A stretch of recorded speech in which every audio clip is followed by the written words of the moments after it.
అక్కడ గాయపడ్డ స్త్రీలు విలపిస్తూ కనిపించారు. ఎవరు మీరని ప్రశ్నించాడు నారదుడు. నీ గానంతో గాయపడ్డ రాగాలం మేమంతా అని బదులిచ్చారు వారు. ఇక్కడికెందుకు వచ్చారు అని ప్రశ్నించారు నారదుడు.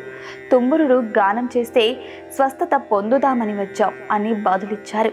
ఆ సమాధానంతో చిన్నబోయిన నారదుడు ఈసారి సంగీతం నేర్చుకోవడానికి శ్రీకృష్ణుడు పెద్ద భార్య రుక్మిణీదేవిని ఆశ్రయించాడు.